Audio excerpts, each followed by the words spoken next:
सोलापूर जिल्हा परिषदेत वरिष्ठांसमोरच अधिकाऱ्यांची खडाजंगी, प्रशासनाची अब्रू रस्त्यावर. सोलापूर जिल्हा परिषद कार्यालयात वरिष्ठ अधिकाऱ्यांच्या उपस्थितीतच दोन जबाबदार अधिकाऱ्यांमध्ये झालेल्या तू मैमेमुळे प्रशासनात खळबळ उडाली असून ही घटना सध्या जिल्हाभर चर्चेचा विषय ठरत आहे.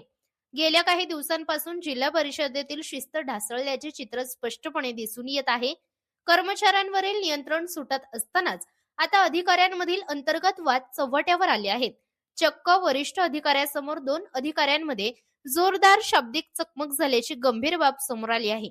महापालिका निवडणुकांच्या पार्श्वभूमीवर बुधवारी जिल्हा परिषद कार्यालयात शुकशुकाट होता. जिल्हा परिषदेचे मुख्य कार्यकारी अधिकारी कुलदीप जंगम जिल्हा विकास यंत्रणेच्या कार्यालयात कामकाज पाहत होते. अतिरिक्त मुख्य कार्यकारी अधिकारी संदीप कोहिनकर यांनी बांधकाम विभागाची बैठक घेतली होती. या बैठकीदरम्यान कार्यकारी अभियंते संतोष कुलकर्णी आणि नरेंद्र खराडे यांच्यात अतिरिक्त मुख्य कार्यकारी अधिकारी संदीप कोहिनकर यांच्या समोरच तीव्र शाब्दिक वाद झाला. एका शब्दावरून सुरू झालेला वाद इतका वाढला की वातावरण तणावपूर्ण बनले. मात्र वेगळीच हस्तक्षेप केल्याने पुढील अनर्थ टळल्याचे सांगण्यात येत आहे. गेल्या काही दिवसांपासून बांधकाम विभागात आरोप प्रत्यारोप सुरू असून या अंतर्गत वादाचा फटका थेट जिल्हा परिषदेच्या प्रतिमेला बसला असल्याची भावना कर्मचाऱ्यांमधून व्यक्त होत आहे.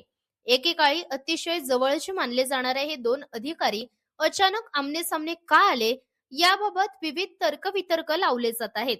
या प्रकारामुळे सामान्य नागरिकांमध्ये प्रशासनाबाबत नकारात्मक संदेश जात असून मुख्य कार्यकारी अधिकारी कुलदीप जंगम यांनी वेळीच दखल न घेतल्यास याचे गंभीर परिणाम भोगावे लागू शकतात, अशी दबक्या आवाजात चर्चा जिल्हा परिषदेत सुरू आहे. सूरज पारवे, प्रेस मीडिया न्यूज, सोलापूर.